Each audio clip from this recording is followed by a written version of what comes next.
Welcome back to another episode of your Wellness Friend podcast, your go-to place every Wednesday for gut health tips, real talk, and wellness wins you can stick with too. I'm your host, Frances, wellness coach and your personal guide to feeling amazing in your body, especially if you had your gallbladder removed, are dealing with digestive issues, or just want to stop feeling like the food is the enemy. If this show has helped you in any way, will you do me a quick favor? Leave me a review on Spotify. It helps more women like you find this show and start feeling better faster. If you're ready to take the next step, head over to my website to learn more about working with me one-on-one. Let's dive in. Welcome back, ladies. Today, we're talking about something I hear all the time from my clients. Why do I feel bloated after every meal? This is another highly asked question from them, and it's a topic that's near and dear to my heart because gut health is key to feeling your best. Okay, so I want to share something personal before we dive in. After my own gallbladder removal, which I had it done 5 months pregnant of my daughter, which was definitely a high risk pregnancy as well as a high risk surgery. Something I definitely do not recommend for anybody if it's possible. But I remember feeling bloated all the time. I was frustrated, I was confused, and honestly, I was scared. I felt like my body was just not listening to me. My body was just acting up against me. And the thing is that, again, like I said in the last episode, a lot of the times we feel like we're alone, and we're not. Trust me. There's so many women right now that I speak to that definitely go ahead and deal with the same issues. And that's the reason why, once again, the podcast has developed or has grown or has been birthed is because I wanted to build a space for the clients, for you listeners, you ladies, to be able to ask questions and just be able to just simply hear that you're not alone. So I'm definitely a researcher. I love to do research. I love to find out more information everywhere I can. So when I was looking into this question, based on what my clients were asking, I really went ahead and just deep dived into it. When I did that, I wound up realizing that almost 40% of people who have their gallbladder removed experience ongoing digestive issues like bloating and discomfort. So it's actually more common than you think. So in today's episode, I'm going to unpack why this happened, what's really going on inside your body, and how you can start feeling better without overwhelm or expensive supplements. Okay, guys. So again, let's be real. Being bloated all the time makes you feel miserable.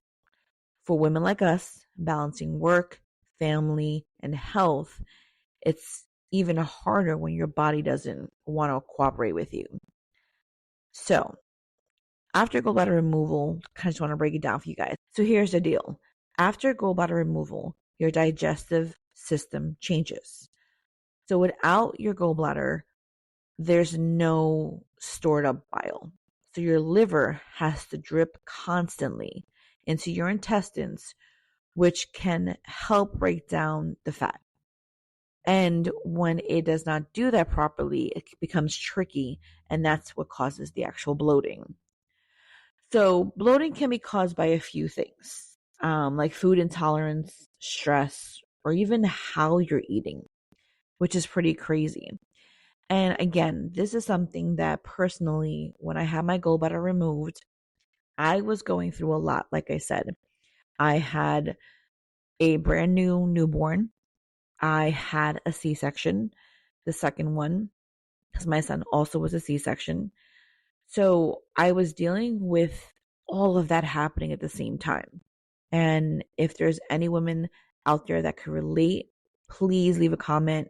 I would love to just kind of hear your own personal journey and how you came to have your gallbladder removed. So I'm definitely interested in finding that out because, again, I like research. So the more information I can find out, the better. But that was a major thing for me. That was something that I was never told. My doctor never sat down with me after gallbladder surgery and was like, hey, listen, you need to change your lifestyle. You need to now understand that by not having a gallbladder, your whole insides are going to react differently. Or here's a list of things that may happen, or here's a list of things that you should be doing that's going to help you to be better, in the future. I was 23 years old when I had my gallbladder removed, and I was super young. And with that, I was inexperienced and I had just no idea what I was getting myself into.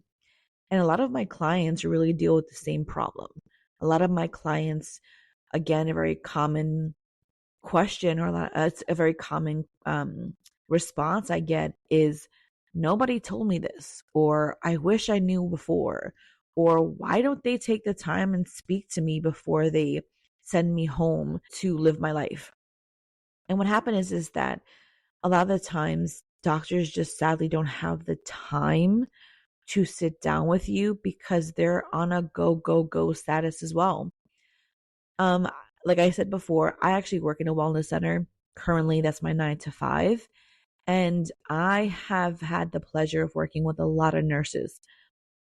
And these nurses all have told me first-handed that a lot of them are leaving the standard nurses job and hospital, things like that, because the ones who truly care don't have the time to sit down with their clients. They don't have the time to get to know them, or to be allowed a space just to find out how they feel, or just, like I said, get to know them. So that's something that really, again, just sparked my interest. And that's the reason as to why I think at this current moment, coaches, whether they're life coaches or wellness coaches or um, physical, therapy, or personal coaches, like, fitness coaches, all of those things are becoming so popular now because what happened is that people just want someone to take a moment and explain things to them. And that's just not happening right now. So that's kind of why, like I said, coaches are made, which is why I have now decided, like I said, to go into this kind of field. So I'm just going to break it down, as I said, with all my other episodes, that I like to kind of break things down into 3. So I'm going to give you 3 tips that I wish I knew when I got my gallbladder removed, what could actually help me. And just like the last episode, these are simple, easy things to do that take just small 5-minute steps to do, or 5 minutes to just stop and simply, just apply these things here. So let's get into it. Tip number 1, slow down and chew. Sounds so funny and so, I guess you could say, kind of childish to be like, slow down. Don't don't eat so quickly. Don't be rush. And what happens is that, when we don't properly chew our food, it actually has a negative effect, right? And it's something that you wouldn't even think about it, but give it a try, girls. Give it a try. Like when you're sitting there and you're getting ready to just chow down and to eat some food really fast, because again, we're busy ladies, we're busy chicks. So we are running around with the kids, or we are jumping into the car to get to work, or we are taking 5 minutes in between meetings just so that we could chow something down really, really fast. And what happens is that when you're doing that, when you're eating too fast, you swallow air. And when you start swallowing air, which again, even saying that, people are like, what do you mean swallow air? Like I breathe air all the time. But think about that. When you're sitting there and you're fork to mouth motion and you're just doing it so fast, you're just letting extra air like a balloon into your body, which of course gives you that bloated feeling. And what happened is that when you're doing that so fast, again, you're not doing the mind body connection. You're not concentrating on what you're eating. You're not really allowing your mind to process the food that you're eating. So you start to overeat. You're just eating so fast that you don't even stop to register if you're really full or not. So something simple, slow down and chew your food. There's also been studies to say that you should chew your food. I think it's like 13 times before you swallow it. And I know firsthand in the very beginning, bro, I could just throw down a nice plate of rice and beans in like one breath, because I don't know about my other Latinas, but if you're like me, our food needs to be hot, like hot. That way, when you're eating it, like you're practically burning your tongue at the same time. And what happened is that when you do that, I mean, or like I said, you will just be swallowing too much air. So, yeah, think about that.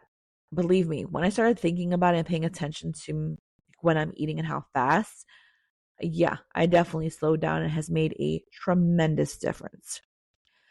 So, tip number 2, identify trigger foods.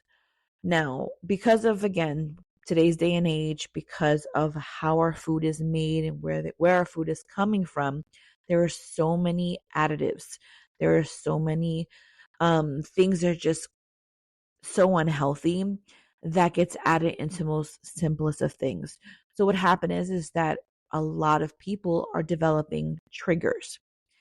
There's triggers to dairy, there's triggers to gluten, there's triggers to sugar substitutions. And this is something that is getting more and more popular, sadly. And what happened is that if you just keep your food simple and you keep your food clean, again, major difference. Now, there's different things. Like I have gotten I've gotten on the train of this app called Yucca or Yuga, depending on how you want to pronounce it. And it has been a game changer. I have gone into the supermarkets and I've gone into places and I use this app and I've scanned it, and it pretty much has a um like a scale between bad, poor, and good and excellent. And it allows for you to really sit there and get a chance to find all of the additives that are added to food. And mind blowing, guys. It's crazy. And another thing that I did that was helpful for me in the beginning was keeping a food diary, so you can start spotting the patterns. I actually have one that I give to my clients during our one-on-one sessions that we do. And this is something that I do with my clients week 1. I make sure that we start writing down what they're eating, what could possibly be any trigger that they may need to change. And it is crazy. I had actually said that in one of my other episodes, that when I actually started doing a food diary, I realized things like soda, that I was drinking way too much of it. And soda definitely has sugar substitutions, which of course lead to the bloating and the discomfort. So that's something that was pretty big for me. Now, of course, there's apps for everything. Like I said, some of my favorite apps that I use, I've used in the past or currently using LifeSum. I currently use that one, which is an amazing app. My Fitness Pal, which I think just about everybody knows. And of course, if you go onto the App Store, there is gazillion of food diary apps that you could definitely do if you're more someone who prefers to put it on an app. I like pen to paper, for me personally, and I know a lot of my clients feel the same exact way. So that was something that's really big. So once you're able to go ahead and find these triggers, then from there you can start little by little removing them and swapping them. My daughter and I started going to a functional medicine doctor, and when she did her panels and was able to find out some food or just food allergens that she had, a big one was honestly dairy and gluten. And from there is like where we just kind of just changed everything. And it has made a tremendous difference in her life, and actually the life of me and my son as well, because we actually started to go ahead and just kind of adapt it, because I was like, why should I buy double of everything? And yet the stuff that I'm buying honestly is not that great and not that healthy. And if I'm already paying for her and getting things for her, why would I not incorporate that for everyone in the family? So again, my girls that have, kids and have family, honestly, it's the best thing you could do. Start off small, start for just yourself, and then little by little start incorporating it into just something that the family does as a whole. So, tip number 3, supporting digestion naturally. So, again, as a holistic wellness coach, this is something that definitely took a little bit of time. So I don't want you to go in and start throwing everything away and buying everything brand new, because right now, sadly, a lot of our stuff that's more natural, it can be a little pricey. And at the end of the day, not everybody has millions of dollars to go ahead and just empty out their whole fridge and cabinets and buy everything organic and natural off, off the jump in the beginning. So like I said, some good things to do supportive, so that will support your digestion, is start your day with something warm. Girls, this changed my whole life. It is insane how something so simple like adding a nice warm tea first thing in the morning to help your digestive system start moving makes a major difference. I also had to get used to teas. And this is something that if you're not used to it, it does going to take some time, and you need to kind of experiment with it and try different brands and kind of just see which one is your favorite. Personally, I love ginger tea. I love peppermint teas. I love chamomile teas, and I would definitely say another high one for me is hibiscus. Those are my favorites. And I could have them hot, I could have them cold. I have added so many things now that I go ahead and do. That's actually one of my projects, or my little hobbies that I'm getting into for this summer, which I hopefully will start posting on my socials, is I want to have a tea garden, like literally growing tea leaves and having them in my patio where I'm able to pick them naturally and just brew them. It is insane, and it's such a cute thing to do, because again, it keeps you active, it keeps your mind, and what better way than just going to your patio or just going to your windowsill and just pulling all of the fresh ingredients and herbs that you may need. There's nothing better than that. Seriously. So again, some of my favorite brands are Twinning. I love them. Tazo, Yogi. Those are some really good ones that I love. But of course, just Google, research, see what clean natural teas are. And of course, the most naturals are, like I said, from your own garden. So that's a big one. But you know what, ladies? Like I said, it is so crazy how this is my 3rd episode already. And it has become easier and easier just to pick up the mic and just talk. I didn't think I could do this so naturally. And I'm so thankful and blessed that it has been coming pretty easy. And I want to thank you guys so much, to my listeners, to anybody who's been listening so far. It's been a true blessing, and I'm so excited to start this journey and take you guys with me. So I appreciate that from the bottom of my heart. So again, there is definitely hope to a more simple lifestyle and some diet tweaks that can make a world of difference. So to kind of go ahead and just kind of wrap this up, my three like top tips that I tell my clients that's going to calm any kind of bloating that they may feel: eat small, more frequent meals. Give your body time to digest, slow down, chew your food. And then besides that, prioritize gut-friendly, low-fat food. Things such as like nice cooked veg, some lean protein, some soluble fibers, things like that will help tremendously. And you're able to swap that out from the common triggers like anything dairy or gluten or sugar. And of course, stay hydrated. Really, like I said, implement those teas, implement those electrolytes, implement just lemon water or ginger water, things like that, because hydration will make a giant difference. So again, remember, this isn't about perfection. It's about progress, and small changes do add up over time. So again, if you're ready to stop feeling stuck in this bloated fog, I'm here to help. Head over to my website. It's going to be linked down below to book a free wellness call where we can create a simple, personalized plan just for you. And also, ladies, if this episode helped you at all, please leave a review on Spotify. I am a new podcast, so of course, any reviews, any kind of activity definitely helps with the algorithm. But besides that, it definitely would mean the world, and it would be such a blessing, because I want to help more women, and the best way to do that is to find podcasts like these.